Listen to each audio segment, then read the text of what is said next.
여러분 안녕하십니까? 김영규입니다. 오늘은 두 번째 시간으로서 이제 자바에 대한 프로그래밍 랭귀지에 대한 공부를 시작해 보도록 하겠습니다. 교재는 여러분 아시는 바와 같이 명품 자바 프로그래밍으로서 황기태 김효수님이 지은 책입니다. 자, 오늘 1장을 나갈 텐데요. 일단 1장에서는 자바 시작을 하는 그러한 첫 과입니다. 그래서 여러분이 첫 과에서는 컴퓨터 프로그래밍에 대한 이해를 좀 할 예정이고요. 그 다음에 자바의 출현 배경, 자바의 종류를 또 알고 발전 과정을 여러분들이 이해하는 것이 자바 공부하는 데 도움이 될 것 같고요. 그 다음에 자바 언어의 WRA, 월화 특징과 다른 언어의 차이점, 이 부분에 대해서는 뒤에 가서 자세히 좀 설명을 드리도록 하고요. 그 다음에 자바 개발 환경, 그리고 저번에 OT 시간에 말씀드렸던 이클립스에 대해서 이클립스라는 에디터를 이용을 해서 자바 프로그램을 어떻게 하는지 좀 알아보고요. 그 다음에 기본적으로 여러분이 자바 코딩을 간단하게 실행해서 확인해 볼 수 있는 시간을 갖도록 하겠습니다. 자, 이제 컴퓨터와 소프트웨어 관련된 파트입니다. 여러분이 컴퓨터는 기 알고 계신 것처럼 메인프레임이라는 것이 있고 PC라는 것이 있고 태블릿이라는 것이 있고 스마트폰, 원칙 컴퓨터, 이런 다양한 컴퓨터가 있습니다. 이러한 컴퓨터는 컴퓨터만으로 동작되는 것이 아니라 다양한 소프트웨어가 올라가야지만 돌 수가 있는 것이겠죠. 그래서 이러한 컴퓨터에 소프트웨어들이 올라가서 이제 동작이 돼야지만 실질적인 어떤 기능을 가질 수 있는 특징을 가집니다. 자바라는 것이 결국 이런 컴퓨터를 동작시키기 위한 소프트웨어 개발 툴이라고 보시면 될 것 같습니다. 그래서 자바 같은 것을 우리는 프로그래밍 언어라고 이제 말할 수가 있는데요. 프로그래밍 언어는 기본적으로 모든 프로그래밍은 에디터에 작성을 해서 어떤 동작할 수 있는 프로그램을 만들게 됩니다. 그래서 이런 프로그램을 하기 위해서는 여러 가지 프로그래밍 언어들이 있는데 가장 기초적인 것도 좀 살펴보면 첫 번째로는 기계어라는 내용이 있고요. 두 번째로는 어셈블리어, 세 번째로는 고급 언어, 이렇게 프로그래밍 언어를 나눌 수 있습니다. 기계어 같은 경우는 0과 1, 즉 컴퓨터가 알아들을 수 있는 이진수로 구성된 언어라고 보시면 되고요. 굉장히 사람들이 기계어를 봤을 때 이해하기 좀 어려운 구조로 되어 있다고 보시면 될 것 같습니다. 즉 CPU만이 이해할 수 있는 언어라고 볼 수 있죠. 두 번째로 어셈블리어는 기계 명령을 add, sub, move 같은 것으로 표현해서 어떤 상당히 표현하기 쉬운 상징적인 어떤 니모닉 기호로서 연산작용을 할 수 있도록 프로그래밍한 언어이고요. 고급 언어는 여러분이 주지하시는 바와 같이 파이썬, 파스칼, C, 자바 등의 언어가 사람들이 좀 이해하기 쉽고 복잡한 작업을 할 수 있는 그러한 특징을 가진 언어라고 볼 수 있습니다. 다음 슬라이드를 보시면은 프로그래밍 언어의 진화에 대해서 나타나 있는데요. 이전 페이지에서 설명한 어셈블리어, 기계어, 고급 언어의 어떤 진화를 나타내는 그림이라 볼 수 있습니다. 보시는 바와 같이 어셈블리어가 맨 처음에 만들어졌다고 보시면 될 것 같고요. 1972년도에 C 언어, 1983년도에 C++, 1995년도에 자바가 탄생을 하게 됩니다. 그래서 현재까지 자바는 17버전까지 나오는 상태이고요. 다양한 어플리케이션을 개발하기 위해서 사용되고 있는 언어라고 보시면 될 것 같습니다. 다음은 이런 프로그래밍 랭귀지인 자바나 C, 어셈블러들이 동작을 하기 위해서는 컴파일이라는 과정이 꼭 진행이 돼야 됩니다. 그래서 여러분이 에디터로 프로그래밍 소스를 텍스트 파일로 작성을 하면 기계가 알아들을 수 있는 언어로 만드는 과정을 컴파일이라고 하는데요. 이 컴파일 과정은 자바인 경우에는 자바라는 확장자를 가진 소스를 가지게 되는데 컴파일을 하면 클래스라는 것이 만들어지고요. C 언어는 .c라는 확장자 파일이 일반적으로 사용하고 있는데요. 이거를 컴파일하면 오브젝트, 링크 과정을 갖추면 exe라는 파일이 만들어집니다.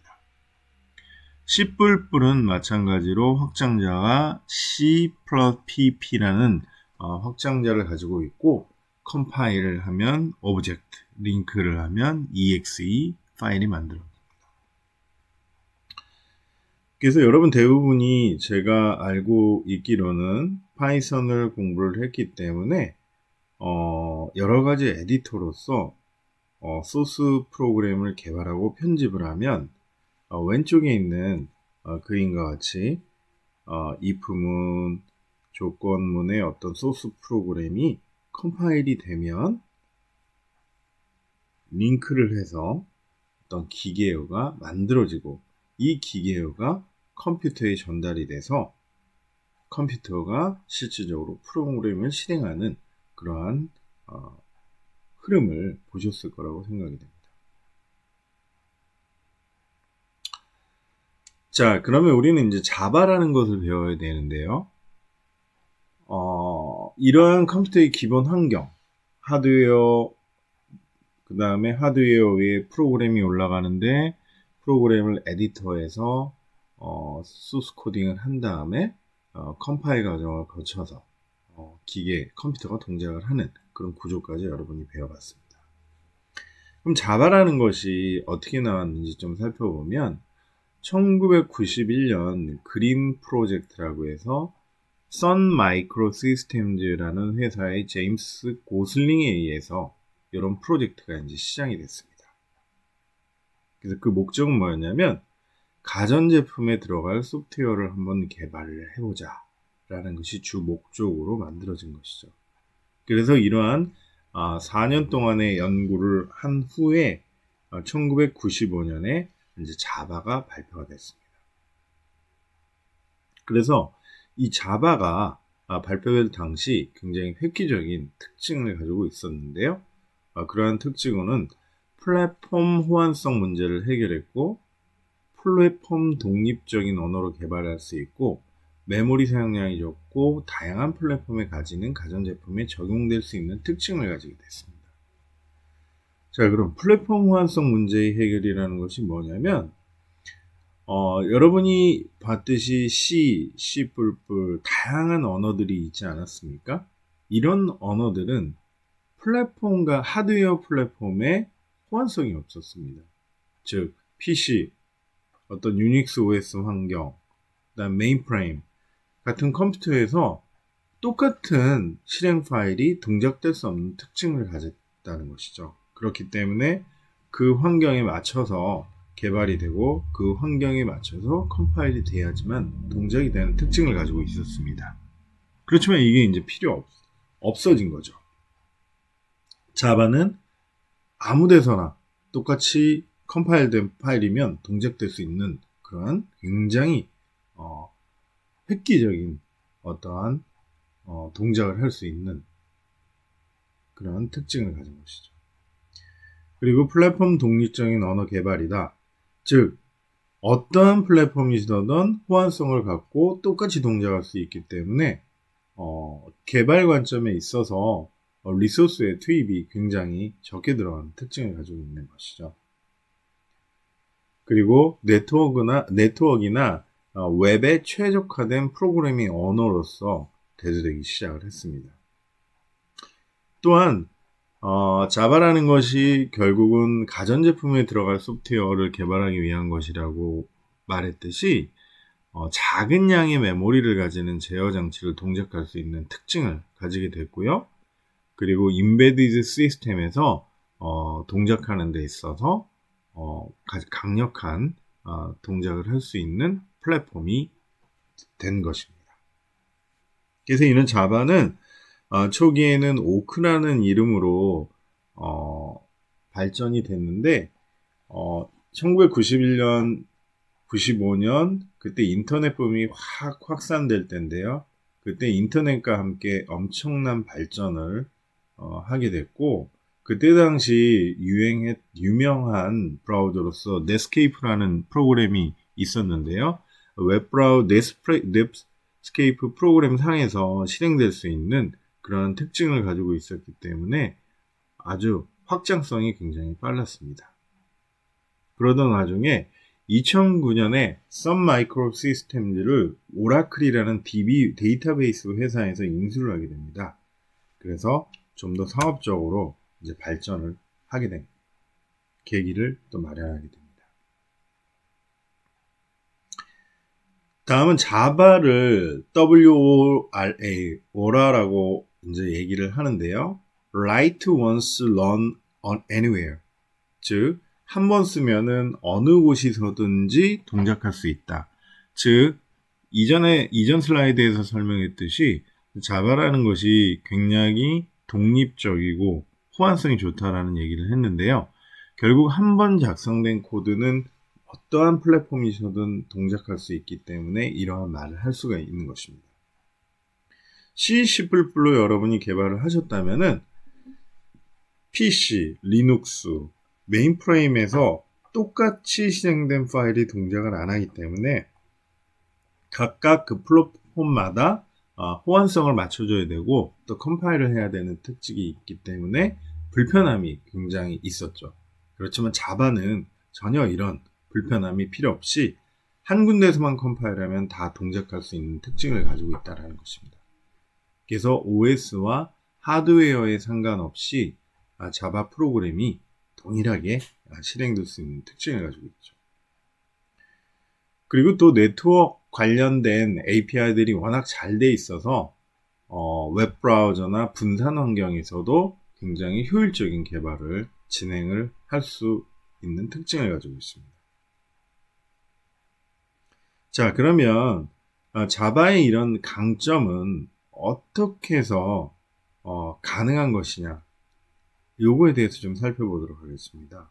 일단 자바라는 것은 바이트 코드입니다.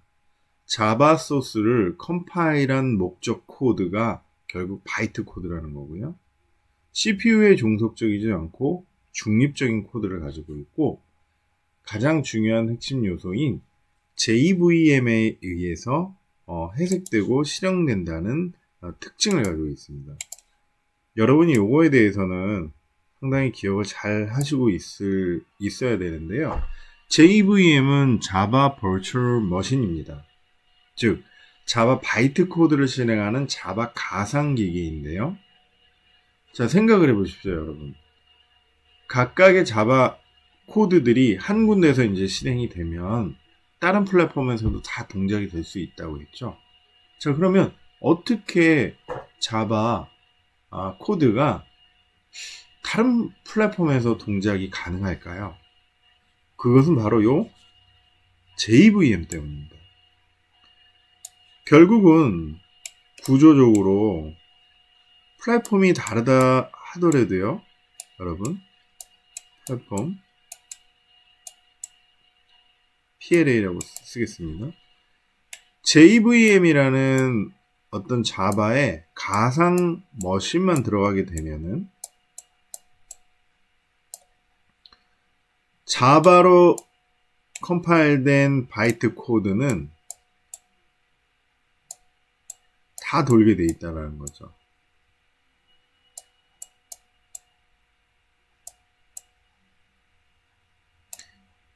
즉, 플랫폼이라는 것이 어떻게 변해도 이 JVM 자바 버추얼 머신을 탑재하기 때문에 위에 있는 코드들은 변함없이 동작이 되는 겁니다. 즉, 플랫폼에 따라서 JVM이 약간이 변경될 필요는 있습니다. 하지만 실질적으로 이 플랫폼은 한 번만 맞춰주면 되고, 이 바이트 코드는 그냥 실행 코드만 있으면 동작되기 때문에 자바가 write once, run anywhere인 월할 기능을 가지게 되는 것입니다. 자, 그럼 이거를 좀 더 도식적으로 좀 설명해 보면, 플랫폼의 기존의 언어들은 종속성이 있었습니다. 즉 C하고 C++ 볼까요? C하고 C++ 같은 경우는 컴파일을 합니다. 그러면 컴퓨터가 이해할 수 있는 기계어로 변환이 되고요.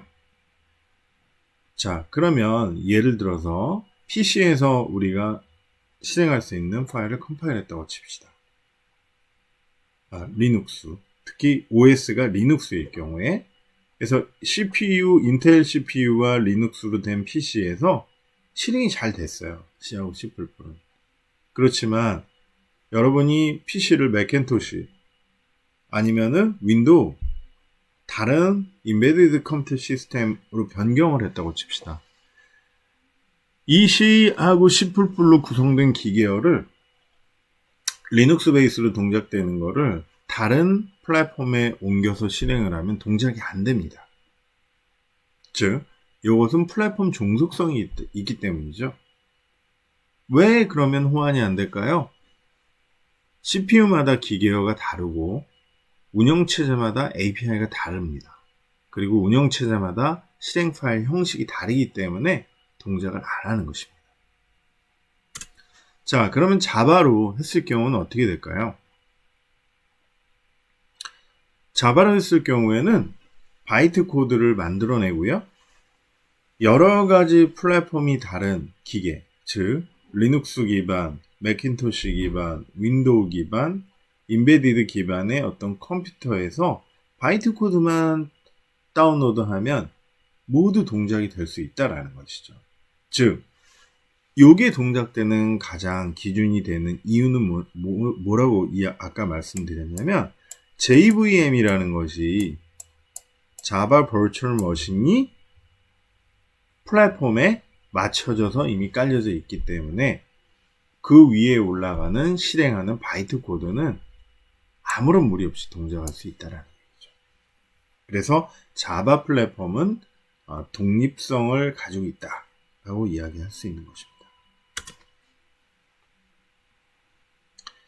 자, 그래서 바이트 코드, JVM, 이런 이야기를 계속 했는데, 좀 간단하게 좀 정리를 하면, 바이트 코드는 자바 가상기기에서 실행 가능한 바이너리 코드입니다. 그래서, 자바, 이 어떤 가상기계가 작동 중인 플랫폼에서 실행이 되고, 자바 가상기계가 인터프리트 방식을 이용해서 바이트 코드를 해석하는 것이죠. 즉, 기계어를 해석하는 방식을 인터프리트 방식이라고 합니다. 그리고 바이트 코드는 .class라는 확장자 파일로 저장이 되고 있고요. 그 다음에 자바 가상 머신은 자바 버추얼 머신이라고 하고요. 결국 동일한 자바 실행 환경에서 제공이 될 수 있도록 올라가는 어떤 가상의 어떤 플랫폼이라고 보시면 되고요. 그리고 자바 가상 기기 자체는 플랫폼의 종속적이다. 즉, 아까 리눅스, 윈도우, 맥킨토시, 인베디드 시스템에 각각 좀 종속적으로 올라가야 됩니다. 그렇기 때문에 그 플랫폼마다 JVM은 맞춰져서 포팅을 해야 되는 그런 구조를 가지게 됩니다. 즉, 그 얘기는 뭐냐면 자바 가상 머신은 독립적이지 않다. 즉, 윈도우에서 동작하는 JVM이 맥킨토시에서 동작하는 JVM을 쓰게 되면 동작을 안 한다는 얘기죠. 그래서 JVM은 각각의 플랫폼에 맞춰져서 올라가야 되는 그런 특징이 있다고 보시면 됩니다.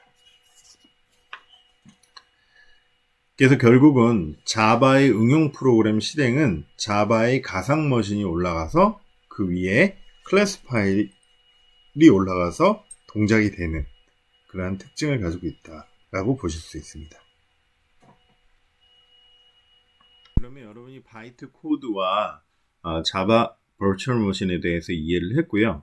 그러면 그냥 바이트 코드의 디어셈블 상태, 즉 코딩을 했고 그 코딩이 디어셈블 되면 자바 버추얼 머신이 그 디어셈블 형태의 코드를 인식할 수 있게끔 그렇게 인터페이스 동작을 하게 돼 있는데요. 그거에 대한 이해를 돕기 위해서 좀 설명을 드리도록 하겠습니다. 네, 여러분이 보시면 왼쪽에 나와 있는 그림이 자바 코드입니다. hello라는 클래스고요. 그 다음에 int sum이라는 함수와 메인 함수에서 어떤 코딩이 써져 있습니다. 그래서 요거를 저장을 하게 되면은 여러분은 뭐 hello.class, hello.java 이렇게 이제 저장이 되는 거죠. 그러면 이거를 java.c, hello.java라는 파일을 컴파일, javac라는 걸로 컴파일을 하게 되면 hello.class가 만들어집니다. 그렇게 되면 클래스가 만들어지고요. javap라는 것이 결국은 디어셈블 하는 방식인데요. 옵션 C를 주고 hello라는 클래스를 hello.bc라는 파일로 디어셈블 하는 과정을 나타냅니다. 그래서 요거를 디어셈블 하면은 파일을 보면요. 여러분 기본적으로 어떤 여러분이 이해하지 못할 것 같은 어떤 코드로 나오는 거죠. 이게 이제 일종의 디어셈블한 어셈블리 코드라고 보시면 될 것 같아요. 즉 여러분이 아까 기계어, 어셈블리어, 뭐 자바나 C 이런 단계로 이제 언어가 진화된 것을 볼 수가 있는데요. 이러한 결국 어셈블리 형태가 자바 버추얼 머신에서 이해를 할 수 있는 구조가 됩니다. 즉 이러한 코드들이 자바 버추얼 머신으로 들어가서 동작을 한다는 거죠. 자, 그러면 잠깐 요거 동작하는 것만 한번 볼까요? 여러분이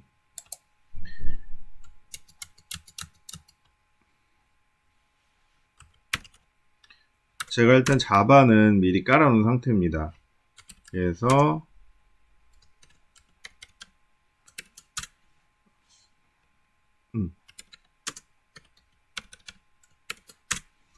이미 hello라는 파일을 만들어 놨고요. 아까 hello라는 파일은 어떤 파일이냐면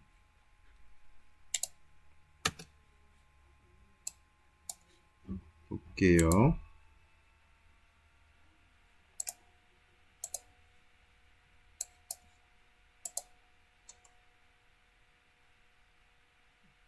여기서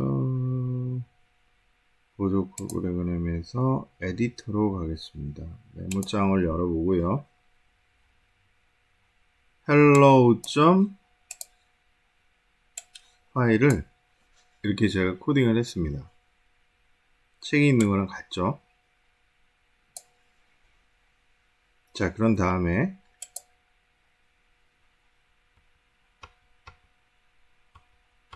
컴파일을 해야 되잖아요. 그래서 hello java를 컴파일 했습니다. 그럼 컴파일이 됐고요. 그러면은 다음에 hello java를 클래스 파일을 여러분 실질적으로 기계어로 즉 어셈블리어 형태로 변환해서 자바 버추얼 머신이 이해할 수 있게끔 hello c.bc라는 파일을 만들었습니다. 자, 한번 볼까요? 자, 그러면 보시죠. 어떤 어셈블리 코드 언어들이 만들어진 거를 볼 수가 있습니다. 그래서 결국은 이러한 명령어들이 자바 버추얼 머신이 이해하게 되는 것이죠.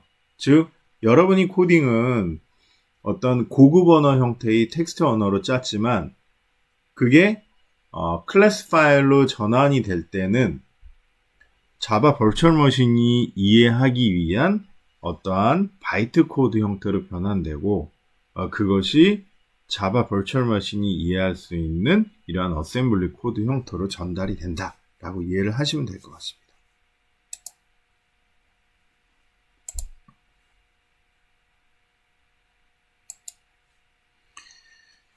자, 그래서 좀 이해를 하셨을 것 같고요. 자, 그러면 결국은 C하고 C++하고 자바하고 중간에 개발 환경을 여러분들이 이해를 하셔야지만 자바가 왜 좋은지를 계속 이해할 수 있기 때문에 이 부분에 대해서 조금 더 설명을 하겠습니다. 자, C하고 C++은 결국 한 개의 어떠한 실행 파일이 컴퓨터에서 동작되기 위해서는 대부분 한 사람이 개발하는 경우는 없습니다. 여러 사람이 개발하고 여러 파일에서 여러 파일을 사용을 해서 코딩을 하기 때문에 여러 소스 파일로 나눠 개발을 합니다. 그렇게 개발된 여러 개의 파일들을 서로 묶는 작업을 링크라고 합니다. 그래서 실행 파일을 만드는데요. 보시는 바와 같이 여러 가지 소스 파일들이 개발이 되죠. 그래서 컴파일러를 통해서 오브젝트 파일이 만들어집니다. 컴파일이 되면. 이거는 이제 기계어 코드죠.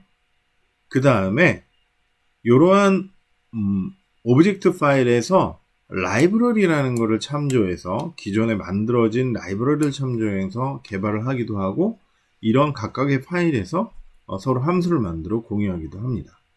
그래서 이런 것들을 다 링크라는 작업을 통해서 결국은 하드웨어 운영체제 위에서 올라갈 수 있는 exe 파일을 만든다는 거죠.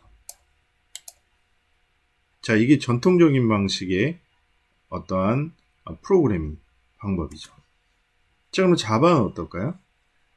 자바는 기본적으로 여러 소스로 나눠 개발합니다. 이 부분은 똑같아요. 한 개의 소스에서 다 짤 수도 있지만 여러 사람이 분업을 하면 이렇게 여러 소스가 될 수밖에 없습니다. 그래서 자바 컴파일러로 컴파일을 하죠. 아까 자바 어떤 거였어요? C 이런 그런 명령어였죠. 자, 그러면 클래스 파일이 만들어집니다. 그래서 각각의 파일에 대한 클래스 파일이 만들어지는데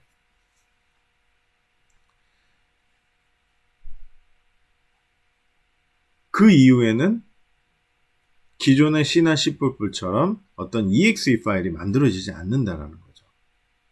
그래서 이 클래스 파일들이 결국은 자바 가상 머신, 이게 JVM인데요. 이 위에 올라가게 되는 겁니다. 그래서 이 자바 실행 환경이 기본적으로 JVM 환경 속에 다 올라가 있어서 이전 페이지에 봤을 때 이러한 링커가 기존의 라이브러리를 연결을 해서 결국 실행 파일을 만들어냈지만 이런 라이브러리를 JVM에 올려놓고 실질적으로 컴파일한 바이트 코드들이 JVM 위에 올라가서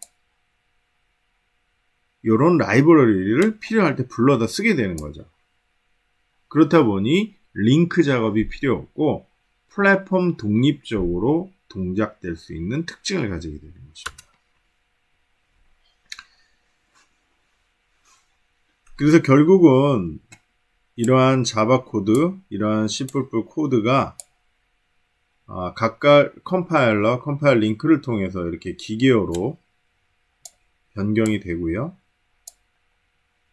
자바는 JVM이라는 가상기계에 올라가서 동작을 하기 때문에 링크가 필요 없는 거고요. C하고 C++은 운영체제 위에 각각 독립적으로 올라갈 수 있도록 코딩을 개발하기 때문에 링크까지 해서 exe 파일을 만들어내는 어떤 구조의 차이가 있게 되는 것입니다. 자, 그래서 여러분이 이제 자바와 C++에 대한 명확한 차이를 충분히 이해하셨을 거라고 생각을 합니다. 그래서 자바는 컴파일러가 바로 바이트 코드를 한 후에 링크 과정이 없이 동작되고요.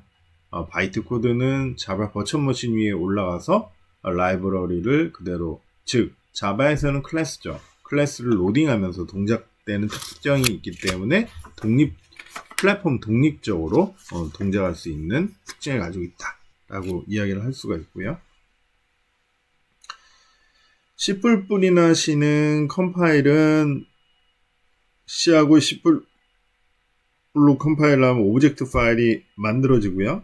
라이브러리와 다른 파일들을 서로 연결하기 위해서 링크라는 거를 해서 실행 파일이 만들어져야 되고요. 즉 실행 파일은 플랫폼에 각각 맞춰져서 링크가 돼야 되는 특징을 가지고 있다고 볼 수 있습니다. 그리고 여러분이 자바 플랫폼을 봤을 때 이쪽에서 보면 JRE, JDK 이런 말이 이제 나오는데요. JDK와 JRE에 대해서 설명을 드리면 JDK는 자바 디벨롭먼트 키트입니다. 즉 말 그대로 자바 응용 개발 환경, 개발에 필요한 도구를 포함하는 것이고요. 결국은 컴파일러, 여러 가지 아니면 자바 런타임 환경에 동작될 수 있는 JDK 라이브러리를 쓸 수 있는 그런 API 클래스들이 있는 모듈이라고 보실 수 있습니다. JRE는 자바 런타임 인바이러먼트라고 그래서 자바 실행 환경, 자바 버추얼 머신이 들어가 있어야 되겠죠. 당연히 바이트 코드가 동작되려면. 그래서 JRE는 이러한 실행 환경을 가지고 있고요. 컴파일된 자바 API들이 또 모듈로 다 들어가 있습니다. 그렇기 때문에 자바 실행을 해볼 수 있는 것이고요. 이러한 JDK와 JRE는 어디서 배포하냐면 오라클의 테크놀로지 네트워크 사이트에서 여러분들이 다운로드 할 수 있습니다. 여기로 한번 들어가 보면 한번 들어가 볼까요? 이게 오라클 사이트인데요.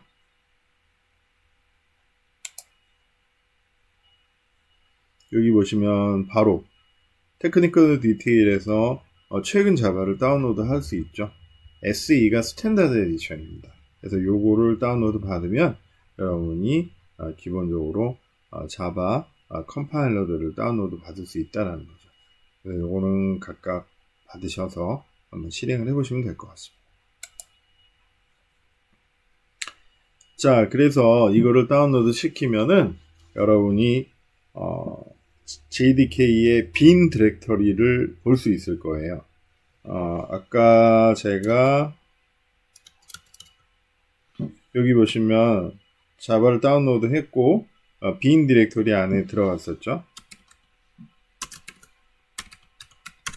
그러면은 자바에 관련돼서 컴파일러든가 등등 어떤 툴들이 exe 파일로 존재를 하게 됩니다. 그래서 요거에 대한 이제 설명을 좀 드릴 건데요. 자바 C는 자바 소스를 바이트 코드로 변환하는 컴파일러다.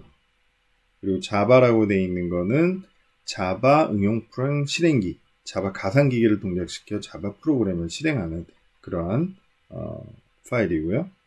자바 독은 자바 소스로부터 HTML 형식의 API 도큐멘트를 생성시키는 툴입니다. 요거는 굉장히 편리해요. 여러분들이 프로그램을 짜고 그 클래스 파일을 HTML로 바꿀 수 있는 그러한 도큐멘트 생성기라고 볼 수 있고요. 이따가 잠깐 좀 추가적으로 설명드릴 겁니다. 그리고 JAR이라는 것이 있는데요. 이거는 자바 클래스들을 압축한 파일이고요. JMod, 자바 모듈 파일을 만들어내는 모듈 파일의 내용 출력을 하는 그러한 디렉터리고요. 그런 파일이고요. JLink, JDB, 자바 P 등의 어떤 여러 가지 툴들이 있습니다. 그거는 필요할 때마다 그냥 사용을 하시면 될 것 같고요. 자, 그래서 요 그림이 결국은 자바를 표현한 전체 블락도라고 볼 수가 있는데요. 결국은 여러분 요 그림을 보시면 제가 지금까지 설명한 거를 조금 더 쉽게 이해하실 수 있을 거예요. 구조적으로 이 자바 버추얼 머신 위에서 요 플랫폼들이 다 돌고 있다고 보시면 될 것 같습니다.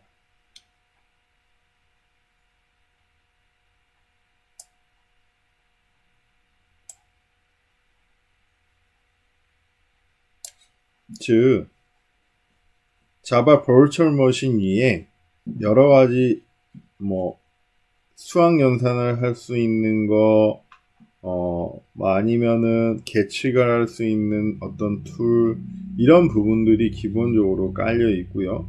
뭐 네트워크를 동작시킬 수 있는 여러 가지 뭐 프로파일이나 API들이 존재를 한다라는 거죠. 그리고 또 여기에 보시면 그래픽 인터페이스를 할 수 있는 뭐 자바 2D라든가 스윙이라든가 이런 이미지 입출력이라든가 이런 것들이 다 API로 제공이 되는 겁니다. 그래서 그 위에서 결국은 프로그래밍을 하는 거죠. 그래서 여러분들이 또 이 어떤 API, 자바 스탠다드 에디션에 있는 API를 그대로 사용할 수도 있고 또 여러 가지 툴들을 이용을 해서 결국은 여러분들이 요 자바 랭귀지 상위단에서 코딩을 해서 이런 것들을 다 불러다 쓸 수 있는 거죠. 이런 것들을 다 API를 불러다 써서 요 툴을 이용해서 컴파일을 해서 동작되게 하는 구조를 가지고 있는 것이죠.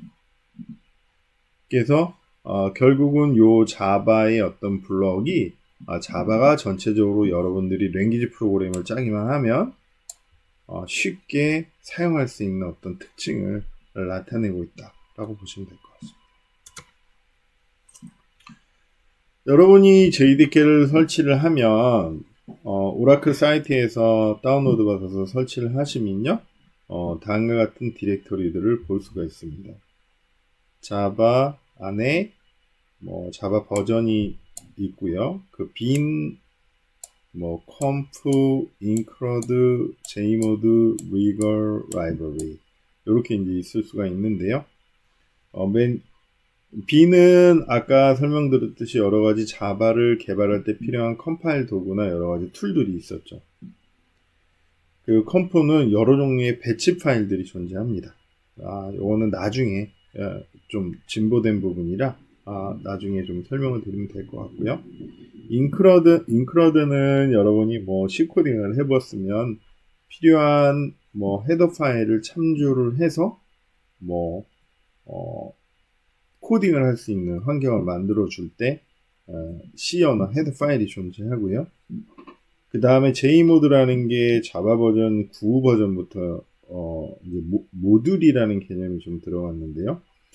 컴파일된 모듈 파일들이 또 여기 존재합니다. 그리고 이 부분은 이제 라이센스에 대한 부분이 리걸 안에 있고요. 라이브러리는 기본적으로 자바에서 필요한 어떤 클래스들, 실행 시간에 필요한 클래스들이 있는 그러한 라이브러리로 보시면 될 것 같습니다. 자, 그래서 자바는 세 가지 종류의 이제 배포판이 있습니다. 여러분이 계속 지금 보았던 거는 SE 버전이었어요. 스탠다드 에디션. 그래서 오라클에서는 개발 환경에 따라 다양한 자바 배포판을 제공하고 있는데요. SE는 자바 표준판이고요. 데스크탑과 서버 응용 개발 플랫폼이에요. 그래서 여러분들은 요거를 계속 쓴다고 보시면 되고요. 그 다음에 자바 ME가 있습니다.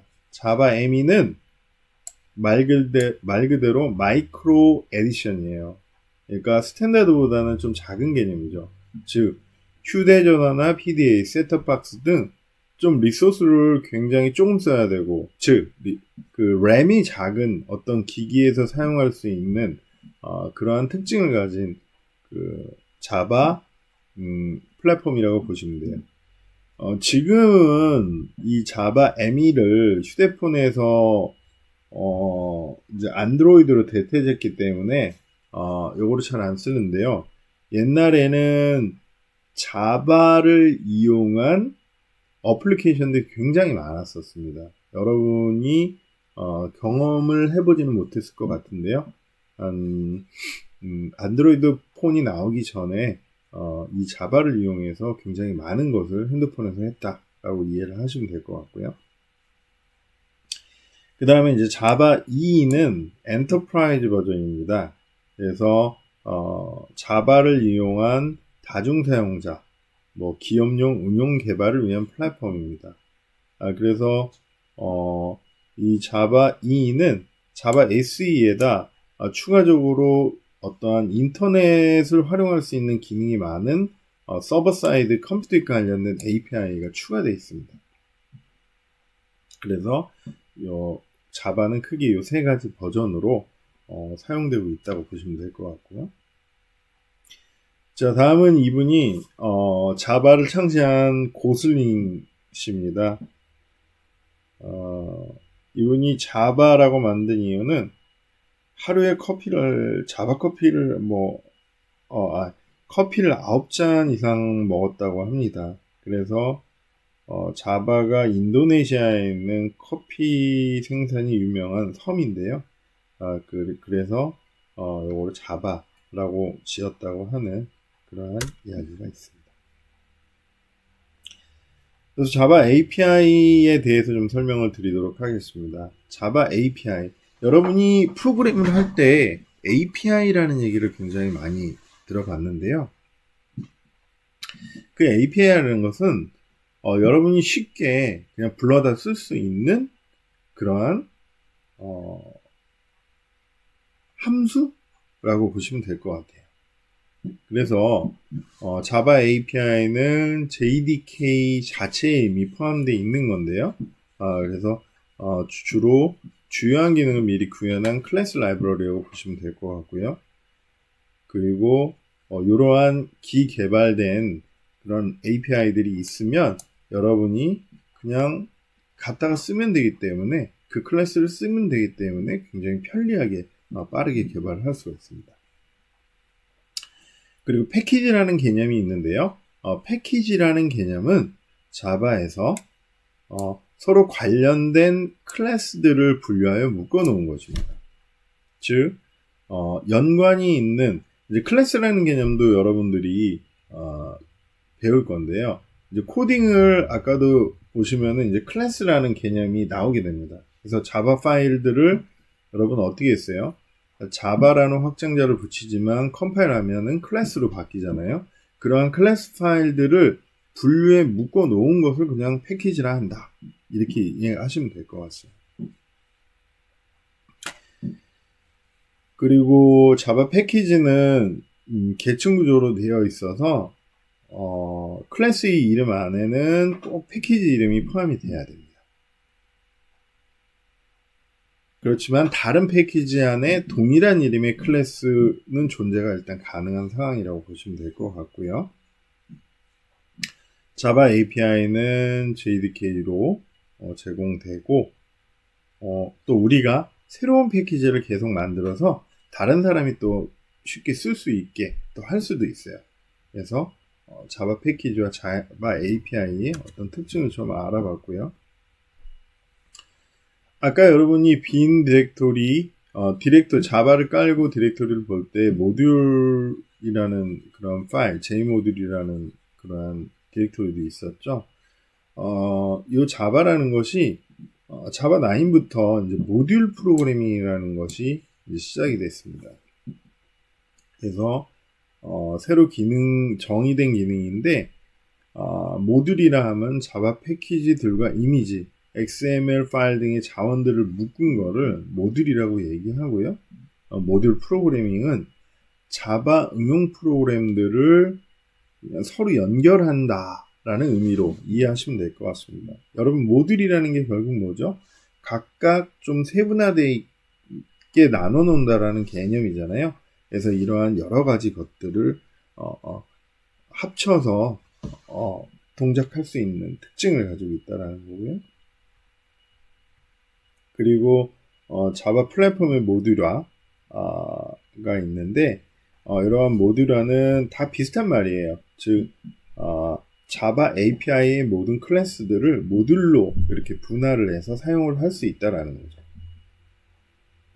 그래서 좀 더 세밀하게 작은 환경에서 어떤 실행 환경을 구성할 수 있도록 만들어 놓고 또 그러니까 모듈의 여러 가지 세분화하지 못하면은 좀 더 복잡하고 크게 그 모듈을 이용해야 되는데 그런 것들을 좀 세부적으로 할 수 있어서 리소스를 최소화할 수 있는 그런 특징을 가지고 있다고 보시면 될 것 같고요.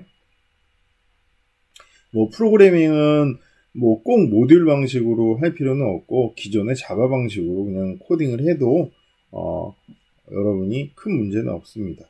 그렇지만 모듈로 사용을 하면 좀 더 효율적인 코딩을 할 수 있기 때문에 여러분이 모듈 프로그래밍의 어떤 개념이 나온 거라고 보시면 될 것 같고요. 아까도 설명했듯이 인스톨을 하면 JDK 디렉터리 안에 J모듈이라는 것이 있어서 여러분들이 이런 클래스들을 사용을 하면 좀 더 편리하게 이용을 할 수 있습니다. 그리고 이거는 자바 온라인 API 문서인데요. 여러분이 아까 오라클 웹사이트에 이제 들어가 보시면은 이 클래스에 대한 설명을 쉽게 이해하실 수가 있어요. 즉 API는 기본적으로 인스톨을 하면 여러분이 설치되는 그러한 그 함수라고 얘기했잖아요. 그래서 이런 것들을 좀 자세히 보고 싶으시면 API 기능에 대해서 자세히 보고 싶으시면 여러분이 온라인에 있는 API 문서를 살펴보시면은 그 각각의 함수에 대한 설명이 잘 나와 있습니다.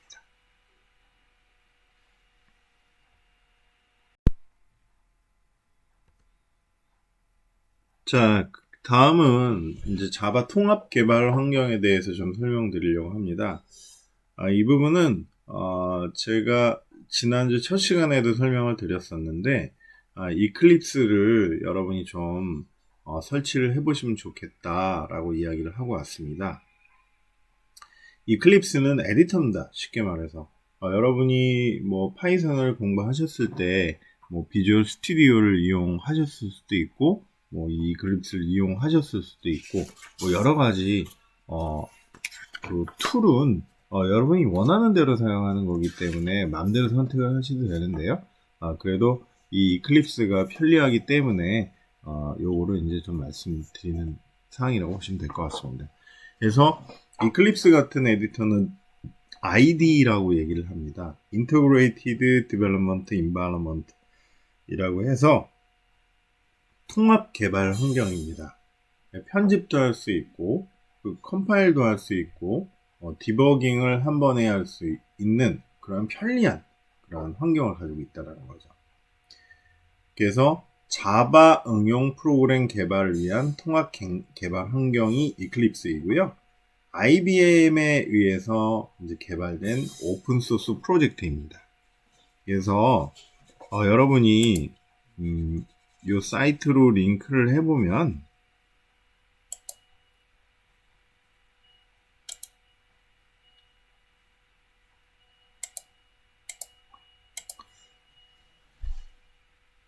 이 사이트로 링크를 해보시면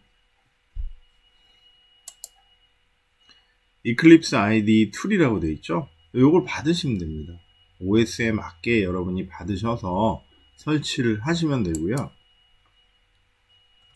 설치를 하시면 여러분이 이러한 이클립스 아이콘을 볼 수가 있습니다. 그래서 이거를 실행을 시키면 이런 식으로 이제 어떤 에디터로서의 어떤 역할을 가진 화면을 볼 수가 있고요. 왼쪽에는 뭐 패키지 익스플로러, 여기는 코딩 영역, 여기는 콘솔 영역으로 여러분이 결과를 볼 수 있는 그러한 영역이고요. 여기는 프로그램에 있어서 어떤 구조를 볼 수 있는 영역, 아웃라인 영역이 되겠습니다.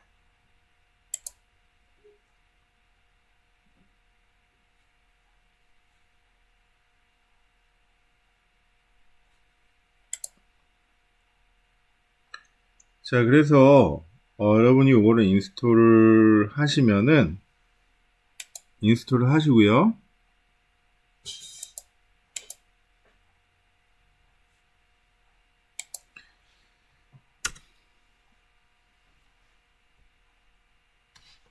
아까 그 화면을 보실 수 있는 거고요. 아까 이제 자바 독이라는 그러한 툴이 있었는데요. 요거는 여러분 그냥 한번 해보세요. 뭐 소스를 여러분이 만들고 그 자바라는 소스를 여러분이 자바독 hello.java라고 해서 요 실행을 시키시게 되면은 이런 식의 어떤 실행이 되는 것을 볼 수가 있습니다. 그래서 결국 만들어지는 문서가 클래스 hello 닥이라는 게 만들어져서 이렇게 편리하게 여러분들이 다큐멘트를 구성이 된다는 것을 알 수가 있습니다. 그래서 편리하게 HTML 파일로서 어떤 여러분이 만들어 놓은 그러한 자바 파일을 클래스 들을 편리하게 볼 수 있는 그러한 특징을 나타내는 도큐멘트 생성기라고 보실 수가 있습니다. 자, 그러면 여러분이 엑셀이 아니라 이클립스 파일도 깔았고요. 컴파일하는 방법도 알았고요. 그러면 실질적으로 이제 개발을 할 수 있는 환경이 다 된 거라는 얘기죠. 그래서 여러분들이 자바 프로그램을 한번 짜보도록 하겠습니다.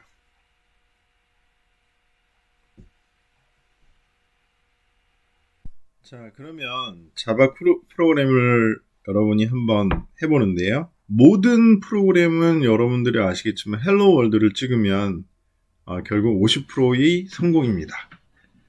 그래서 여러분한테 또 마찬가지로 지금 이제 헬로 월드라는 거를 한번 찍어보는 자바 프로그램을 개발을 해볼 거고요. 요거는 두 가지 방법으로 이제 해볼 겁니다. 첫 번째는 그냥 자바로 컴파일해서 할 수 있는 방법과 두 번째로는 이클립스를 이용해서 할 수 있는 방법 이렇게 하는데요. 지금 이제 여러분이 요거를 잘 이해하셔야지만 앞으로 계속 이제 프로그래밍을 하는 데 있어서 도움이 될 거라고 생각합니다. 자, 그래서 자바 퍼블릭 클래스 헬로 2030이라는 클래스문을 선언을 할 거고요. 그 다음에 헬로 2030 클래스 이름으로 또 만들 거고요. 클래스는 여러분 가로 요 꺽쇠 가로로 이제 정의를 하고 자바는 또 하나 이상의 클래스로 이제 구성이 됩니다. 그 다음에 이제 public static void main 한 파일에 이제 메인 함수는 한 개가 있어야 되는데요. 자바 프로그램은 메인 메소드에서 실행이 시작됩니다. 실행을 시작하는 클래스에 메인 메소드가 반드시 하나 존재해야지만 동작을 할 수 있고요. n이라는 변수를 인테저로 선언을 해서 2030이라고 선언을 합니다. 그리고 출력하는 system.out.println이라는 함수, 이게 바로 이제 API인 거죠. 그래서 API를 이용을 해서 hello 하고 플러스 n이 2030이죠. 그걸 붙여서 찍는 그런 프로그램을 짠다고 보시면 될 것 같습니다. 자, 그래서 메모장으로 일단은 책에서는 작성한 예제가 나와 있습니다. 여러분 hello 2030.java 라는 파일을 이렇게 정의한 거죠.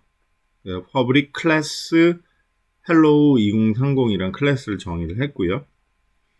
그 다음에 static void main으로 해서 integer n은 2030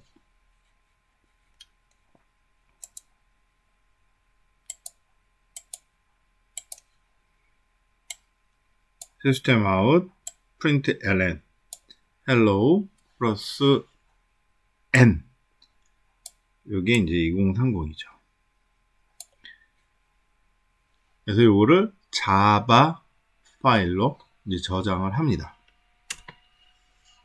그렇게 해서 이제 실행을 한 겁니다. 자바 C라는 거를 이용을 해서 컴파일을 해야 되고요. hello 2030.java로 저장되어 있으니까 결국 자바 C로 컴파일을 하면 클래스 파일이 생성이 되게 됩니다. 그래서 자바 hello 2030을 실행시키면은 자바 클래스 파일이 실행이 돼서 hello 2030으로 나오게 됩니다. 여러분 별로 어려운 거 없죠? 네. 다음은 이클립스로 한번 실행을 해보겠습니다. 뭐 이클립스로 하시는 방법은 다양하게 있어요. 여러분들이 결국은 워크스페이스를 설정만 잘하면 됩니다. 이클립스를 맨 처음 시작을 하면 맨 처음에 워크스페이스 폴더가 나옵니다. 그래서 여러분이 원하시는 작업할 공간을 설정해 주시면 돼요. 그래서 맨 처음 실행이 되면 여러분들이 워크스페이스 디렉토리를 설정해 주는 것이 중요하고요. 이 부분을 잘 맞춰 주시기만 하면 될 것 같습니다. 자, 그럼 이렇게 에디터 화면이 뜨겠죠? 그러면 여러분들이 프로젝트 파일이라는 것을 항상 생성을 해야 됩니다. 즉 여러 개의 어떤 클래스들과 클래스들을 이용을 해서 동작을 하게 만들 수도 있고요. 그렇기 때문에 이제 프로젝트, 각각의 개발하는 코드를 프로젝트이라는 메뉴를 이용을 해서 설정을 해서 여러분이 이름을 주고서 이제 개발을 해야 되기 때문인데요. 그래서 이 프로젝트를 뉴에서 프로젝트를 설정을 해주고 거기서 자바 프로젝트를 만들어 줍니다. 그런 다음에 여러분이 이제 프로젝트 네임을 예를 들어서 이제 샘플 프로젝트라고 했다고 하면 이런 화면이 나타나고요. 그 다음에 넥스트를 눌러주면은 여러분이 샘플 프로젝트 안에 실질적으로 이제 모듈화를 시켜서 프로그램을 만들 것이냐, 뭐 아니냐 이런 옵션들이 좀 나타나게 되는데요. 실질적으로 여러분들이 이런 것들이 필요 없다면 굳이 그렇게 할 필요는 없겠죠. 그래서 체크 안 하시면 되고 모듈화를 해서 뭐 프로그램을 하고 싶다 그러면은 체크를 해도 되고요. 자, 그리고 또 메인으로서 동작을 하게 하려면 여러분이 public static main이라는 요 구문이 들어가게끔 파일에 만들어 주려면 요거를 넣어 줘야 됩니다. 그래서 메인 함수일 경우에는 당연히 여러분이 이렇게 해줘야 되겠죠. 그래서 요거를 체크를 하시고 피니시를 눌러 주시면 이런 식의 어떤 화면 구성을 볼 겁니다.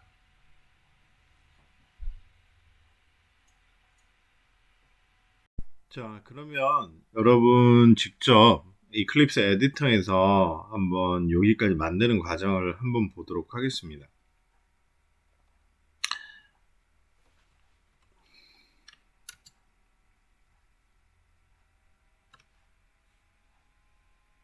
보실까요?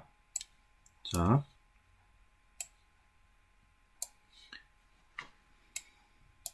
맨 처음에 여러분이 New를 선택을 하시고요. 그 다음에 프로젝트를 만들어야 됩니다. 무조건. 그래서 프로젝트를 눌러주세요. 그런 다음에 여러분이 만들 프로젝트는 자바 프로젝트이죠. 자바 프로젝트. 예를 들어서 을지 을지라는 프로젝트를 만든다고 칩시다.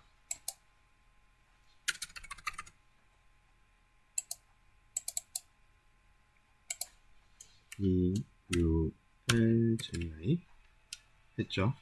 자, next. 자, finish. 모듈 만들 건가요? 아니죠. 모듈 안 만들 거면 이렇게 합니다. 그럼 요게 을지라는 그러한 소스, 그 다음에 런타임 인바이러먼트 라이브러리가 이제 기본적으로 탑재가 된 구조죠. 자, 그러면 여기다 이제 파일을 새로 만들어야 되겠죠? new 자바 클래스. 자, 을지 소스 안에 그죠?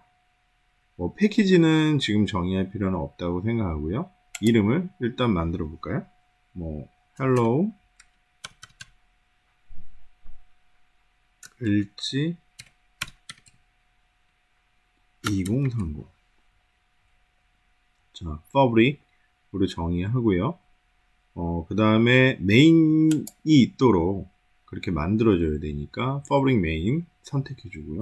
종료를 누릅니다. 자, 그럼 볼까요? 여기에 보시는 것처럼 클래스는 hello 을지 2030, 그 다음에 메인 함수 이렇게 만들어졌습니다.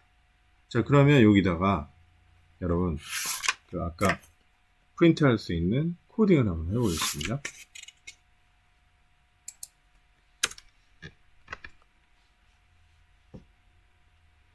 int n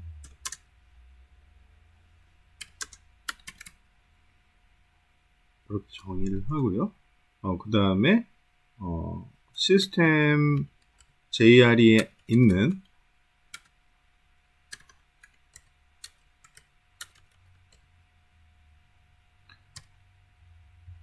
프린트 함수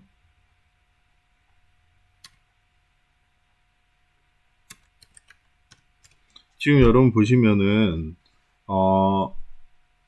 이 어떤 클래스에서 사용할 수 있는 그러한 함수가 쭉 나오게 됩니다. 이런 것들이 이제 이클립스의 에디터의 어떤 강점이라고 볼 수가 있는 겁니다. 여러분이 선택을 해주셔도 돼요. 다 치지 않으시고 hello 하고요. 플러스 n 이렇게 하고 세미콜론 쳐주면은 프로그램이 일단 완성이 됐죠. 자, 그럼 슬라이드 돌아가 볼까요? 자, 그래서 여러분들이 여기까지 코딩이 완료됐죠. 그래서 여기를 보시면 이 에디터 상에서 실행 버튼, run, 실행 결과, 콘솔 윈도우 이런 화면에 표시가 있습니다. 즉 여러분이 실행시키고 싶으면 이 run을 눌러도 되고 이 버튼을 눌러도 돼요. 그러면 그 결과가 이 콘솔 윈도우에 나타나는 것입니다. 한번 실행해 볼까요?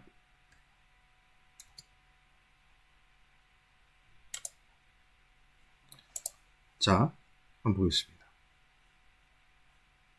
실행 저장을 하고요. 자, 실행 버튼이나 run을 누르건가 run 한번 눌러볼까요? run 똑같죠? 실행 결과가 여기 나와 있죠. 네, 이렇듯이 여러분들이 이클립스를 사용해서 간단하게 hello world, hello 2030이라는 프로그램을 실행해 봤습니다. 자, 그 다음에 여러 가지 이제 자바가 왜 그만큼 중요하고 자바를 왜 배워야 되는지에 대한 내용을 나타낼 수 있는 지표라고 볼 수 있는 건데요. TOB 인덱스라는 게 있습니다. 그래서 프로그래밍 언어 인기 순위를 매기는 사이트인데요. 자바는 지난 10년 동안 1위였습니다. 제일 많이 쓰고 있죠. 그 다음에 C, 파이썬, C++, C#, 그 다음에 비주얼 베이직 이런 순으로 인기 순위가 있고요. 그만큼 자바가 인기가 좋은 이유는 아까도 얘기했듯이 플랫폼 인디펜던트하게 동작할 수 있는 특징이 가장 중요한 요소라고 보시면 될 것 같습니다. 그리고 인베디드 시스템이 어떤 전자기기에도 엄청나게 많이 쓰이고요. 그 다음에 웹 서버나 웹 프로그래밍에도 상당 부분 쓰이고 있는 그런 특징을 가지고 있다고 보시면 될 것 같습니다. 그래서 자바는 어쨌든 10년 동안 1위인 컴퓨터 프로그래밍 랭귀지입니다. 그리고 이제 자바가 사용될 수 있는 응용 분야를 왜 그럼 1위인지를 좀 살펴보는 부분일 수도 있는데요. 데스크탑 응용 프로그램에 이제 사용되고 있습니다. 즉, 가장 전형적인 자바 응용 프로그램으로서 PC 등의 데스크탑의 컴퓨터에 설치되어서 실행이 되는데 자바 실행 환경이 설치된 어떤 컴퓨터에서도 프로그램이 실행이 되는 게 이렇게 여러분이 화면에서 스네이크가 움직이는 거를 보실 적이 있으실 겁니다. 그러니까 JR이라는 런타임 라이브러리가 깔리고 VM, 버추얼 머신만 깔리게 되면 이러한 프로그램이 그냥 막 움직이죠. 저희가 움직이지 않더라도. 그래서 다른 응용 프로그램 없이 단독으로 실행될 수 있기 때문에 어플리케이션에서 많이 쓰인다고 볼 수 있고요. 또 자바 응용 분야로서 서블릿이라는 그러한 응용 프로그램에 또 사용이 됩니다. 즉 뭐냐면 웹 서버에서 실행되는 자바 프로그램입니다. 즉 서블릿은 웹 브라우저에서 실행되는 자바스크립트 코드와 통신을 한다.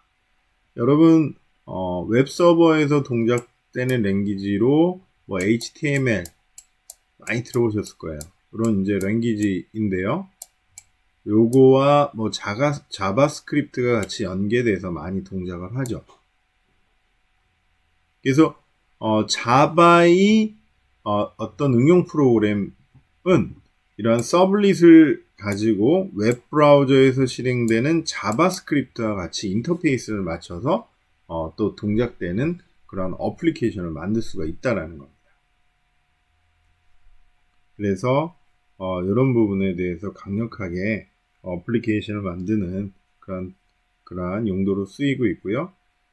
결국은 자바스크립트나 HTML로 데이터베이스 서버나 기타 서버에 연동하는 것을 하기가 굉장히 어렵기 때문에 결국은 자바의 어떤 서블릿, 어떤 특징을 가지고 연동을 시킨 다음에 자바스크립트와 연결해서 웹이 동작하게 만드는 구조라는 거죠.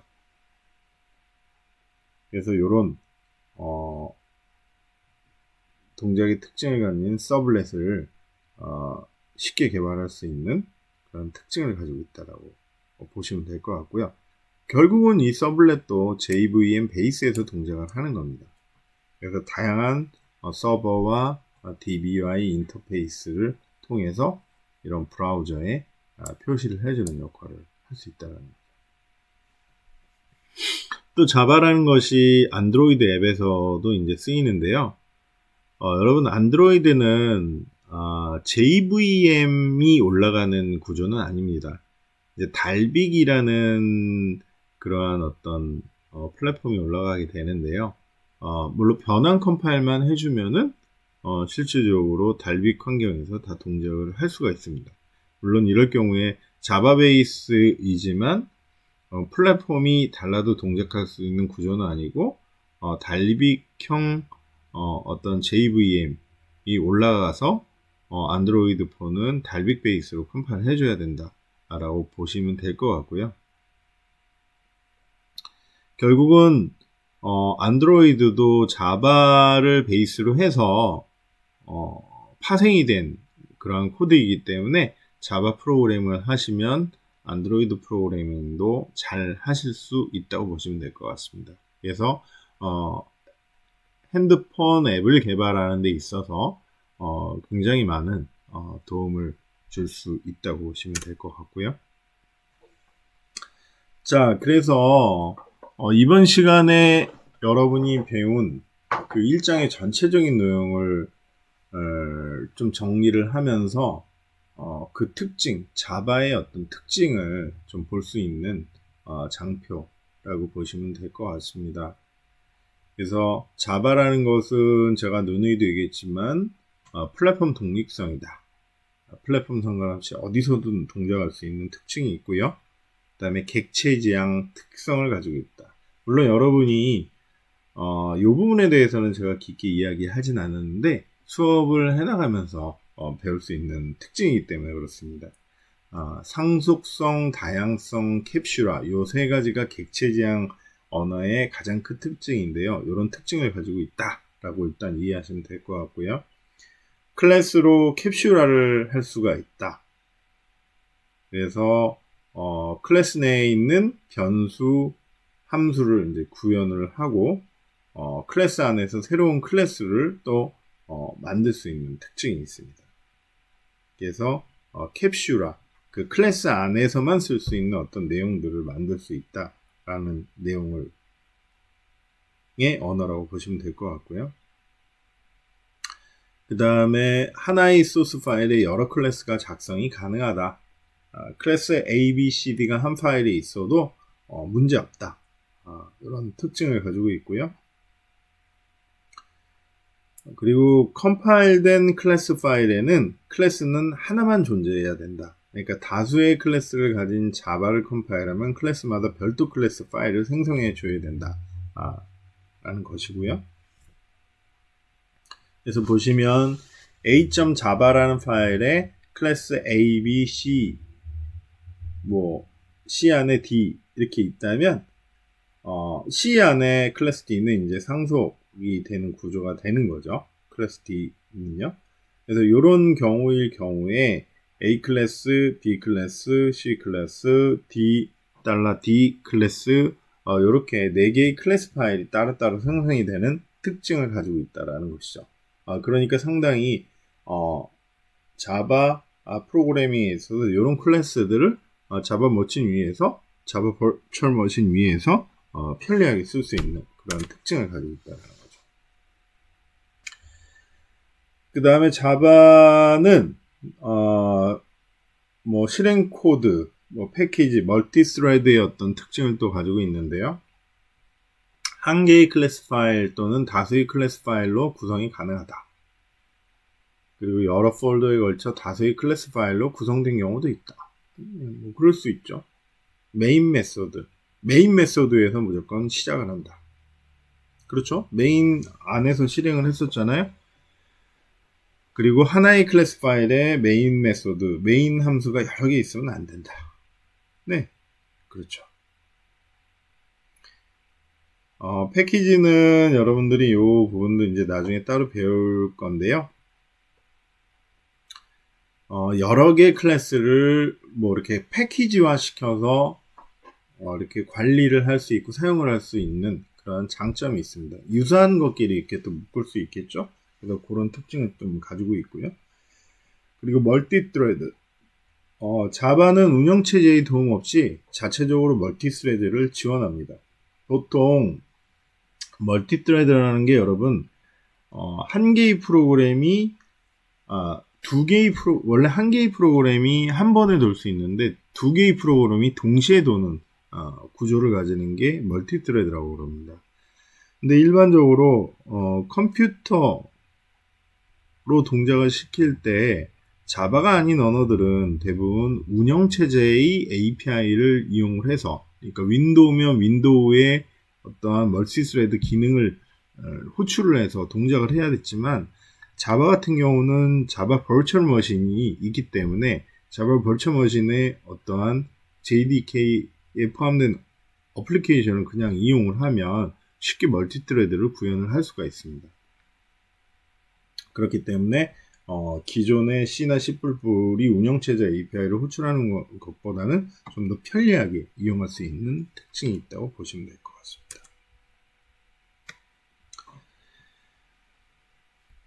다음에 세 번째로 자바의 특징인데요. 자바는 이제 가비지 컬렉션 기능이 있습니다. 자체적으로. 여러분이 오늘 좀 어려운 개념이실 수 있는데요. 보통 프로그램을 여러분이 코딩을 하게 되면 그냥 상식적으로 생각할 때 여러분이 어떤 프로그램을 실행시켰어요. 프로그램이 실행된다는 얘기는 메모리에 그 프로그램이 올라가서 동작을 한다는 얘기겠죠. 그러면 메모리를 사용하기 위해서는 할당을 해서 이제 사용을 하는데요. 할당을 하고 나도 쓸데없는 메모리 조각들이 생겨날 수가 있습니다. 그럴 경우에 그런 조각들을 쓸 수 있게끔 해주는 말 그대로 쓰레기, garbage collection, 쓰레기 수거 이 역할을 가지는 기능이 있어야 되거든요. 근데 그런 기능을 C나 C++ 같은 경우는 개발자가 알아서 각자 해줘야 됩니다. 하지만 자바 같은 경우는 자체적으로 자기가 그러한 불필요한 메모리의 낭비를 하지 않도록 처리를 해주는 특징이 있어서 굉장히 훌륭한 기능을 제공하고 있다고 보시면 될 것 같고요. 그리고 자바는 또 이제 단점으로는 실시간 응용 시스템은 부족합니다. 즉 실시간이라는 거는 일정 시간 내에 반드시 실행 결과를 내야 하는 그러한 시스템인데요. 요거는 왜냐면 가비지 컬렉션하고 좀 관련이 있는 문제일 수도 있는데요. 그러니까 데드라인을 정해놓고 동작을 하는 데 있어서 자바 같은 경우는 효율적으로 그 부분을 처리하지 못하는 자바 버추얼 머신의 구조를 그냥 그렇게 돼 있기 때문에 그냥 그렇게 이해하시면 될 것 같습니다. 그러니까 타임 데드라인 시스템에 적절하지 않다. 즉 군사, 사람의 생명과 직결된 우주 항공 시스템 이런 거에는 부적절하겠죠. 죄송합니다. 그리고 자바 프로그램은 굉장히 안전합니다. C에서 가장 어려운 개념인 포인터 개념이 있고요. 메모리를 직접 건드려야 되는 부분이 있는데 자바는 그런 것이 없기 때문에 시스템이 죽는 경우가 드물게 됩니다. 그렇기 때문에 자바 프로그램은 상대적으로 안정적이다 라고 볼 수 있습니다. 자바 프로그램이 다른 언어에 비해서 쉬운 특징은 이제 포인터 개념, 아까 설명드렸던 포인터 개념이 없어서 가장 큰 장점이 있을 거라고 생각을 하고요. 그 다음에 굉장히 강력한 라이브러리가 많습니다. 즉 여러분이 구현을 해야 되는 코딩보다는 불러서 사용하는 코딩이 많기 때문에 여러분이 편하게 좀 할 수 있는 특징이 있다고 보여집니다. 그리고 자바는 실행 속도를 개선하기 위해서 JIT 컴파일러를 사용을 합니다.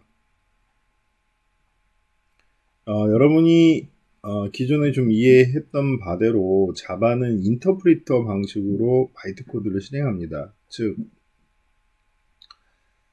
JVM에 자바 클래스가 올라와서 클래스 파일들이 결국은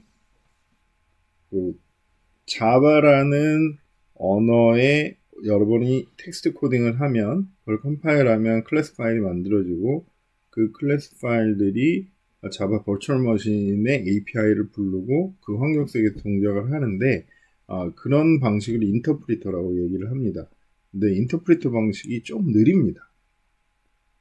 그래서 Just in Time이라는 JIT 컴파일링 기법으로 이런 부분을 또 개선을 할 수 있습니다. 어떻게 하면 실행 도중에 바이트 코드를 해당 CPU 기계어 코드로 컴파일을 하고 해당 CPU가 기계어를 실행하는 구조죠.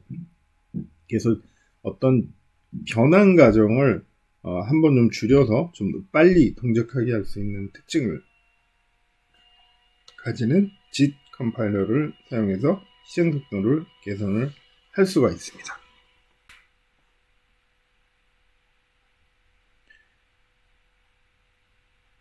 자, 그래서 여러분이 지금 1장 전체를 지금 좀 살펴봤습니다. 그 1장에서는 여러분이 지금 자바 프로그래밍을 하기 위한 다양한 어떤 환경적인 요소, 기초 요소들을 배웠고, 자바의 역사, 자바의 어떤 기본, 어떤 동작 특성들을 좀 배워봤다고 보실 수가 있을 겁니다. 그래서 여러분이 프로그래밍 언어를 잘 하려면은 일단은 제가 말씀드리고 싶은 거는 기초를 일단 잘 이해를 해야 됩니다. 그 가장 기초가 되는 것이 뭐냐면 자바에서는 JDK와 이클립스입니다. 그래서 JDK를 잘 깔아보시고 실행도 해보시고 또 이클립스를 깔으셔서 이클립스의 사용법, 물론 그런 사용법들을 지금 처음부터 끝까지 뭐 매뉴얼을 다 읽어서 여러분들이 이해하실 필요는 없습니다. 차분차분하게 여러분이 필요할 때 그 기능을 찾아보고, 워낙 헬프 기능이 잘 돼 있기 때문에 여러분들이 그런 거를 찾아서 그때그때 확인만 하시고 동작을 해본다면 충분히 잘 사용하실 수 있을 거라고 생각을 합니다. 그래서 이제 다음 주부터는 여러분이 이제 본격적으로 좀 자바 문법에 대해서 이해하는 자바 기본 프로그래밍 과정을 나가도록 하겠습니다. 감사합니다.